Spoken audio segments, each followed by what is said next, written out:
Well, in this video, we will discuss triple integrals. Triple integrals are a way of defining integral of a function defined on 3 space. Okay, so how can we define an integral of a function of 3 variables? This is our basic problem.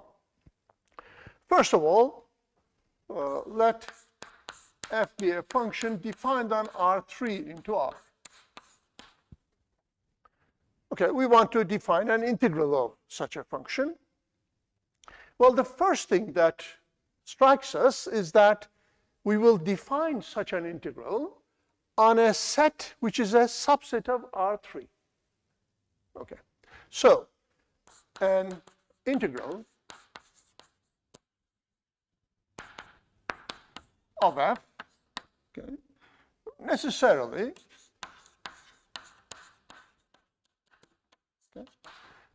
should be defined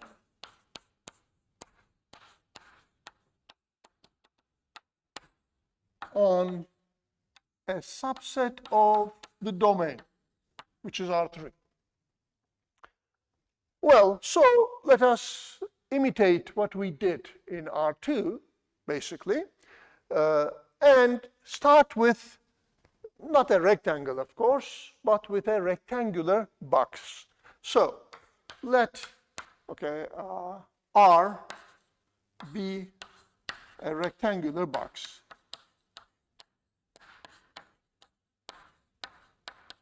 In R3. We will define our integral on R3 first. Say R is AB cross CD cross EF.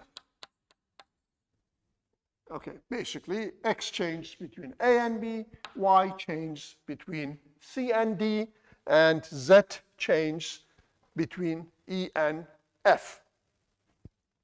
Okay, now consider a partitioning of this rectangular box. Okay, how would that look like? Okay. Well, first of all, X will change between A and B. Okay, and Y will change between C and D. So we are talking about, in the first place, of such a base. Let it be a nice thing. Okay. And on top of that, we have our rectangular box.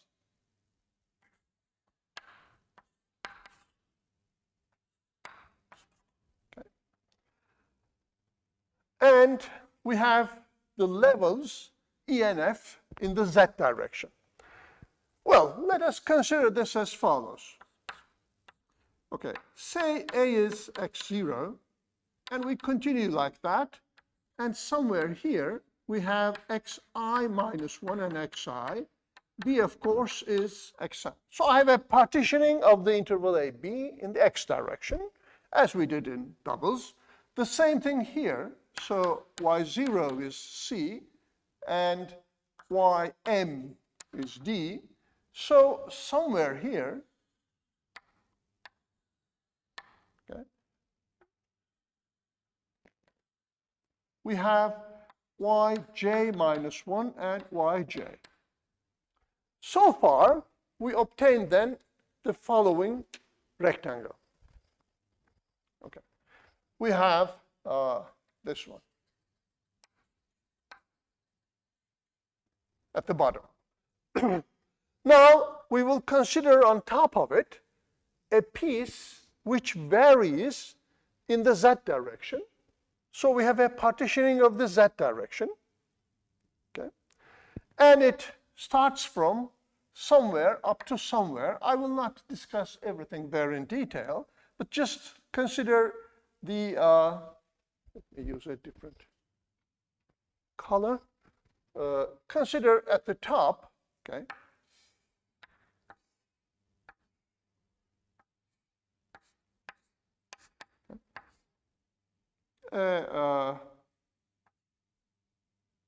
say something like this.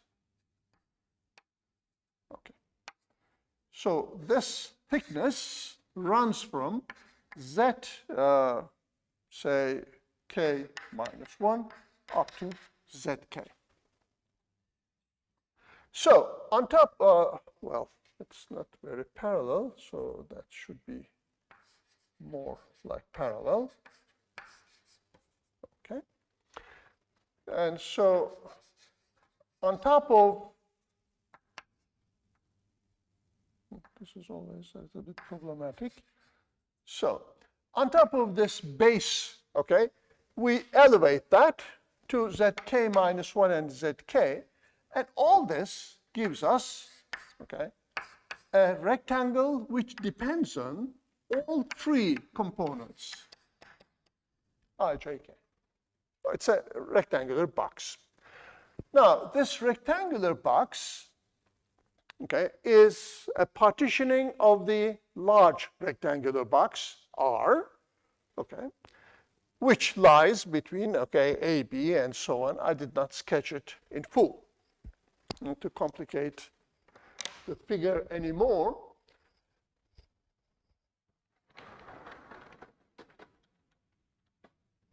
And then we consider the following. We take some height, multiply this with the volume of Rij. Okay. This product, well, H need not be positive here. In the figure, it is positive, but it need not be. Okay, I will just in a minute explain what I mean by that. And we do this for every small rectangular box, Rijk. And then we add over all these rectangular boxes. Of course, because there are three indices, we need a triple sum, I from 1 to n, j 1 to m, k from 1 to, well, I said somewhere, I didn't show it there, say up to L. Okay. Now this obviously is a Riemann sum. Okay. We have here some measure of the small piece. In one variable it was length, in two it was area, now it is volume.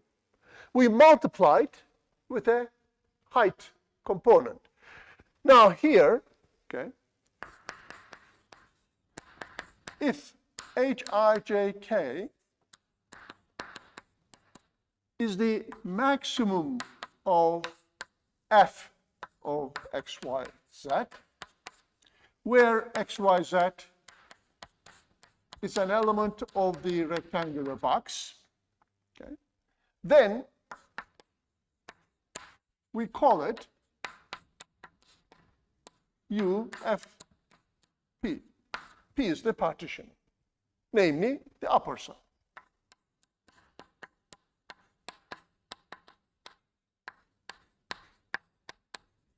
Okay. And if Hijk's are the minimum of our function,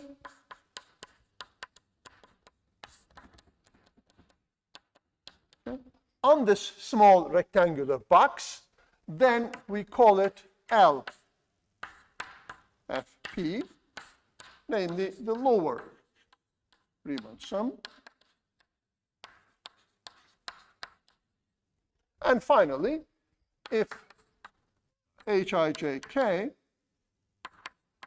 is f of some Pijk star, where this point is taken from Rijk, okay, then we have SFP, just any Riemann sum.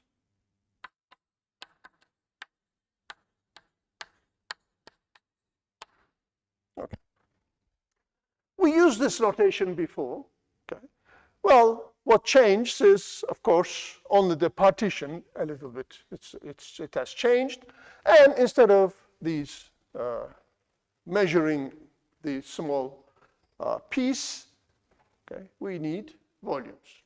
Now, if limit of u f p's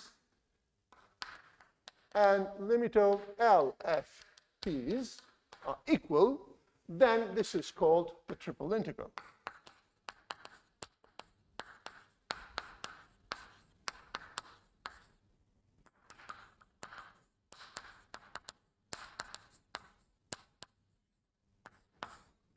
Of f on the rectangular box R, shown by,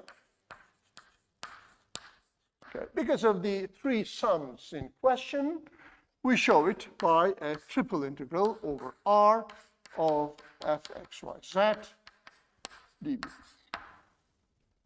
Okay. Well, a few obvious remarks. Clearly, if the lower and upper sums have the same limit, okay, then the Riemann sums in general, namely whichever point we choose from R, I, J, K, okay, the limit will be the same by squeezing, because this is larger, this is smaller all the time, and our arbitrary Riemann sum is in between. Okay.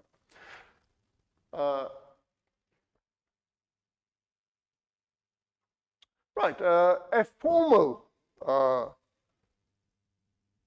definition would be, of course, the following. I will write that in a minute. But first, let me extend this definition a little bit.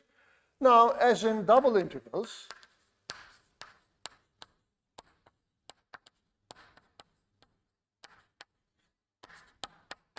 if D is actually is a subset of R3, which is not necessarily a rectangular box,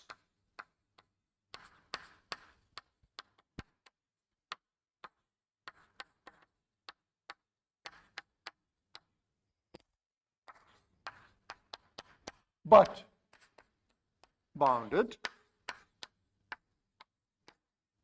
okay, then for any rectangular box, R containing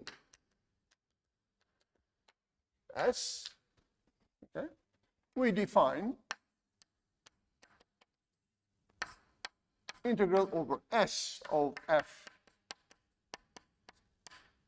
dv, this is our definition, as integral over R of f hat xyz dv. Now this is well defined, where of course f hat, okay, let me just say P is f of P if P is in S and it is 0 if not.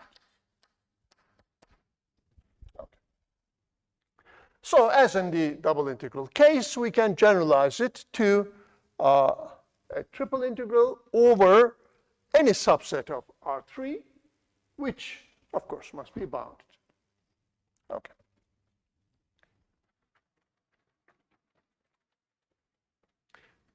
So I can talk about partitioning of S directly, which means, okay, partition R, okay, and apply the result to f hat. So a formal definition would be the following. Okay. Let f be a function from R3 into R if and of course, S is an S be a bounded subset of R3. If there is a number I such that for all epsilon, there is a delta positive such that, okay, for all partitions P of S, okay, and, okay, well, maybe, right, maybe I should give a name to it, because otherwise writing it down will not be that easy. Let me denote it with Sijks. Okay.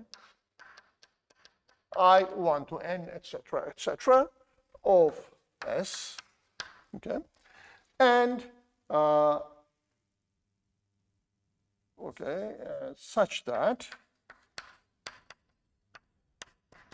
such that this partition is a small partition, that is, Sijks must get smaller and smaller. That is the idea. Okay. So how do we measure Sijks? Well, Sijks actually are rectangles, because we defined it on rectangles first and then applied to f hat. So perhaps better I should put here R, okay, such that Rijks are not large, that is, the diagonals of Rijk, okay, in absolute value have a maximum less than delta, and for all Pijk stars in Rijks, one has the Riemann sum of f Pijk star times the volume of Rijk minus I less than epsilon. Then, okay, we say I is the triple integral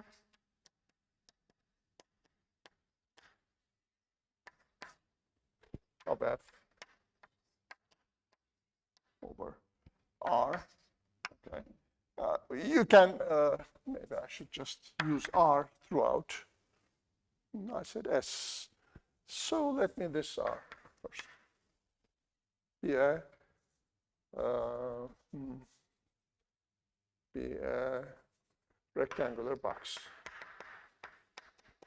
Okay. Then, okay, we can extend it to S directly. Over R, shown by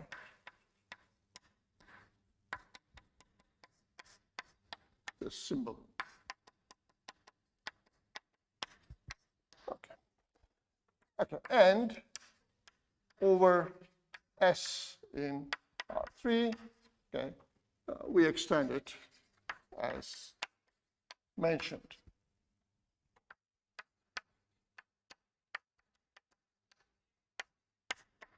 Okay. So,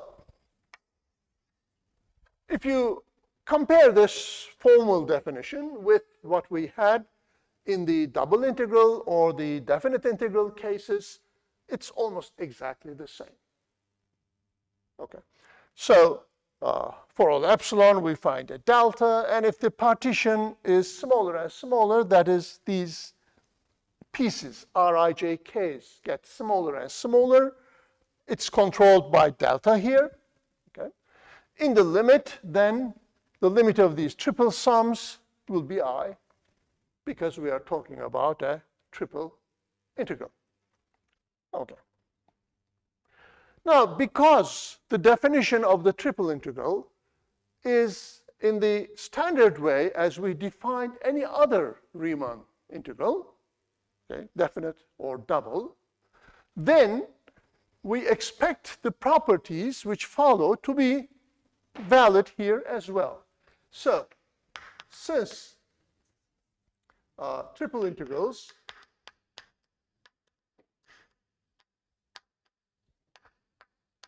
are defined, okay, in the same manner, okay, well, in a similar manner, let me say, to any Riemann integral as before. Okay. The following properties hold.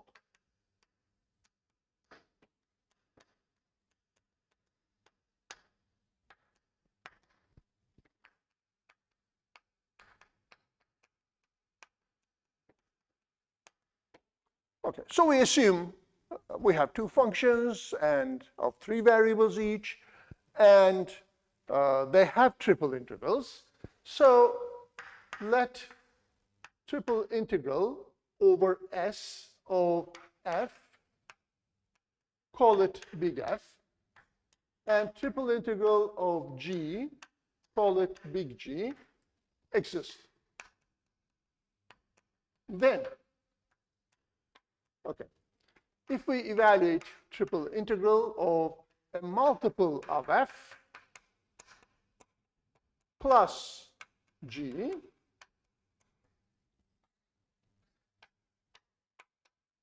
then we get CF plus G. Remember, it was linearity. Well, the reason, of course, is because the triple integral is defined as the limit of a Riemann sum. Additions and taking constants out are valid in sums and also in limits, so they are valid for the triple integral. We will not go into a proof of such things. And of course, we have the monotonicity property, namely, if f of x, y, z is always less than g of x, y, z on S, then one has the triple integral of f smaller than the triple integral of g. Okay. Well, why is that? Because using 1, namely with c equal to minus 1, just put this on the other side. It simply says g minus f, which is a positive function, has a positive integral. Well, if you look at the Riemann sums, if you have a positive function, all Riemann sums are positive. Okay, greater than or equal to 0. So their limit is greater than or equal to 0. Well, this is, and it is the triple integral. Remember, this was called monotonicity. Okay. And the third one, as you can expect, is the following. If S is a union of two parts in R3 with the intersection is empty, okay, except possibly on the boundaries. But here, of course, the boundaries of S1 and S2 are surfaces, not curves anymore. We are in 3 space. So their boundaries will be some surface piece. Okay? And if all integrals exist,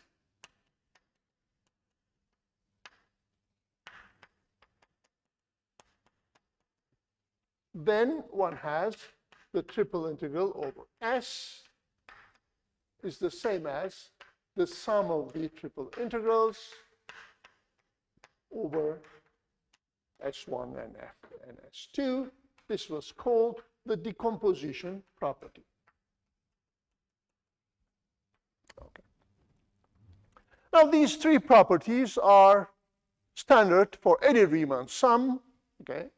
As we will see later in line integrals as well. For any, it's a Riemann integral, likewise, it will still be correct over there. Now, the fourth one, namely the geometric interpretations. Well, we don't have much here. in a triple integral. Okay. You can think of it as follows. If your function f of x, y, z is positive, then this would give the volume below it. Well, this all happens in 4 dimensions. So, okay, you can say that the triple integral of a positive function gives the volume in 4 dimensions of the figure below its graph. Well, this is correct, of course, but it doesn't help us much geometrically since we cannot visualize it. Okay. So we will be content with the following. Okay. We have the following. If we have the integral of 1, okay, this is the volume. Okay. Why is this true? Well, if you look at the Riemann sum and put 1 instead of the function, what do? You divide the solid S into small pieces, okay, calculate their volumes, add them, and then take the limit. So what did you expect? Of course, you get the total volume. Of course, here there's a catch. Now, to say 2 things are equal, implicitly, you say that you have defined both of them, and then you say they are equal. Well, we defined the triple integral, but we did not define volume of S. So here, we rely on our common sense that we know what volume is, and this, of course, gives the volume, is a fact after that. But in more strict terms, okay, this is the definition of volume. So actually, this is the definition of volume. So volume of S is this triple integral if it exists. If it does not, which is possible, okay, then there is no volume. And there is no volume does not mean volume is 0. There's just no such thing. Okay. Now this is in harmony with our previous arguments. Namely, yes, we defined areas using the definite integral. But it was not the whole story. We could only calculate areas below a nice function or between 2 nice functions. These were special cases. To define area for a general D in R2, we had to define double integrals. Okay. And double integral of 1 was defined as the area of D. That is, area of D was the double integral of 1. Similarly here, to define volume of an arbitrary subset, we need to evaluate triple integral of 1. Now, this is one geometric benefit, but is that all? I mean, we did not define, of course, a triple integral just to evaluate integral of 1. We will certainly want to integrate well, any function, f of x, y, z. So why did we define triple integrals? What do we expect to get from it? So a good question is the following. One can ask why we define triple integrals.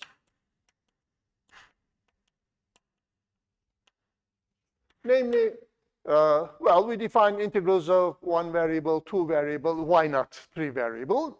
But this is not good enough. Okay.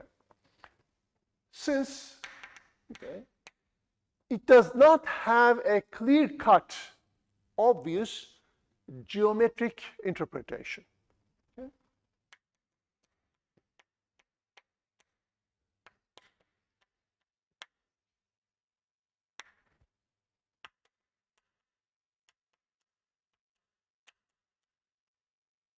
of course, except property 4.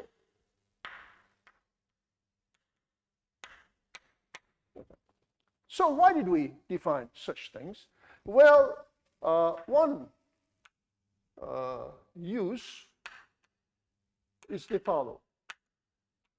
Recall mass. Okay. What is mass, after all? Well, remember, mass is rho times v, where this is the density, and this is the volume. So if you multiply volume by density, you get what is called mass, which is perfectly all right. But of course, you cannot apply this if rho is not constant. So certainly this is not true, not even meaningful, if rho changes from point to point. Namely, if it's not constant, what can we do? Well, if rho is not constant, of course we have a big problem. We cannot use this formula for mass. How can we define mass after that? Well, this is precisely by using the triple integral. Namely, okay, in this case, okay, divide the solid into small pieces, so small that on it rho is almost constant.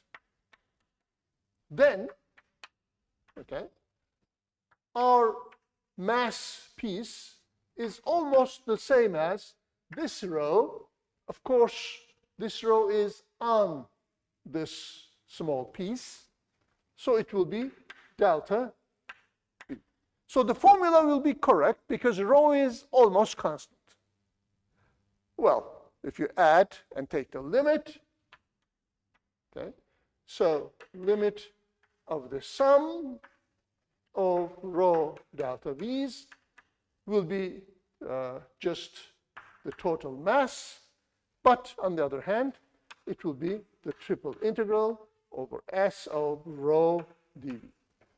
So, if you want to calculate the mass of a solid whose density changes from one point to the other, it's a function of x, y, z, then it's nothing but the triple integral of rho. So, indeed, we have such uses.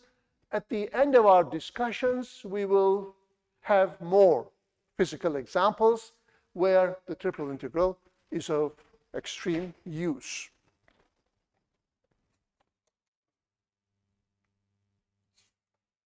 Okay, now let us turn to the problem of how we can calculate triple integrals.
Well, we have the same situation here as we had before for any type of Riemann integral.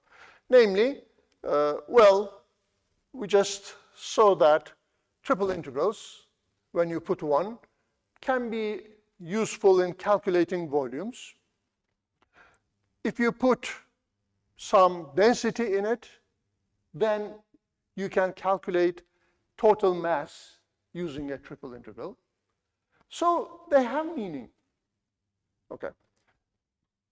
As in the previous cases, we need something like a fundamental theorem of calculus to calculate a meaningful thing using easily calculable but meaningless something. Well, in double integrals, this was iteration. Well, here we have exactly the same thing. Okay, for this, we have the iteration theorem.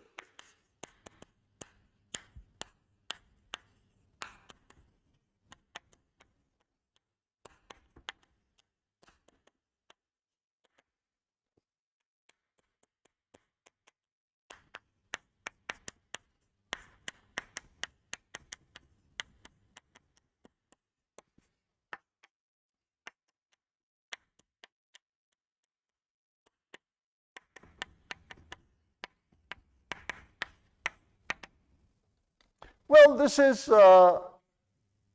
easier because we already had such things for double integrals. Namely, it simply says the following, okay? Let S be something as follows. Okay. We have some surface at the top. Say Z is given by H of xy, right? And somewhere at the bottom we have Z is G of xy, and we have vertical sides.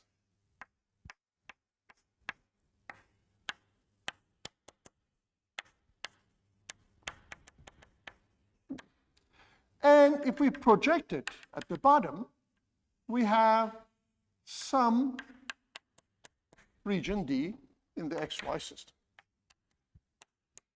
Okay. If S is a solid given this way, that is at the bottom and at the top, it's bounded by surfaces, okay? And these surfaces are nice, that is, okay, they are continuous. Because we are going to integrate them once again. If this is true, then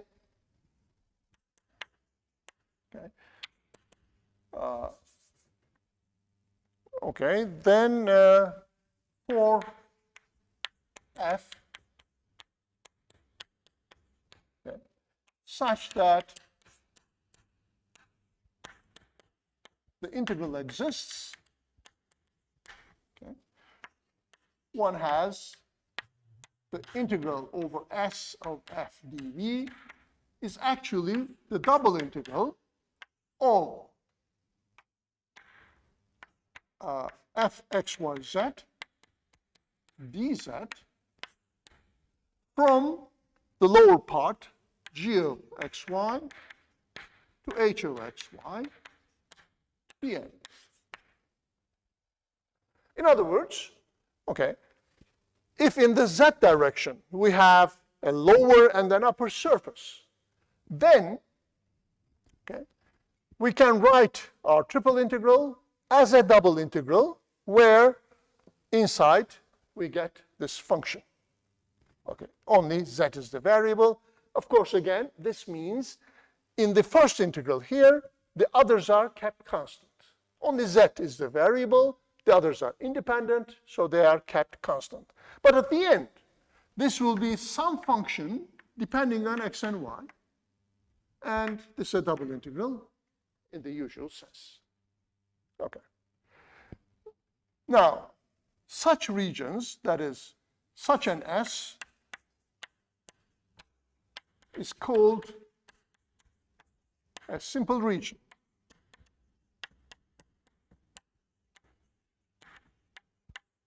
Okay. With respect to Z first. Okay. Now, it's obvious that you can change this to other variables. By the way, how you calculate the double integral after this step is immaterial. It depends on whatever you want to do. You can use Cartesian system, you can make a change of variables there, you can use polars, whatever you want to do. But you reduce triple integral to a double integral. Okay. So, similar, okay, similar, okay, formulas hold for x first, respectively,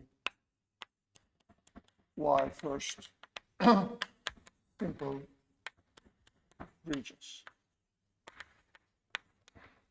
Namely, something like this. Okay.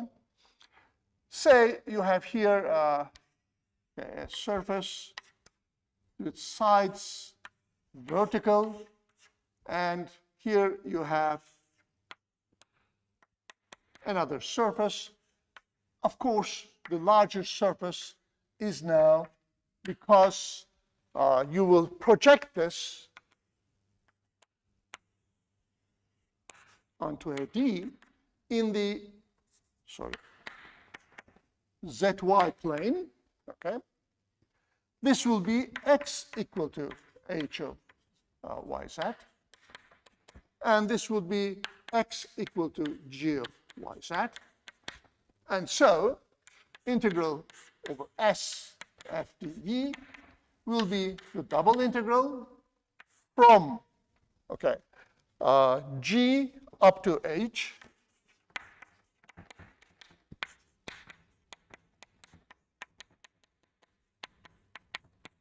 dx dA. Of course, here, because D is on the ZY plane, it's a projection onto the ZY plane, this is a simple region with respect to x first.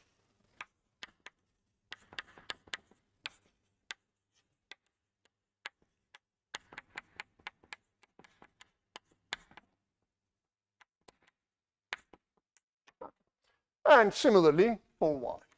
So this is our theorem. Now this enables us to calculate triple integrals in iterated integral form. Okay. Note that if f is 1 in such a simple region with respect to z first, okay, if f is 1, then we get the volume between g and h, as we considered in double integrals. Okay. But if you have, instead of 1, something else, okay, then it becomes more difficult. Okay. So if f is 1, indeed, you get, as I said, the volume between g and h, etc.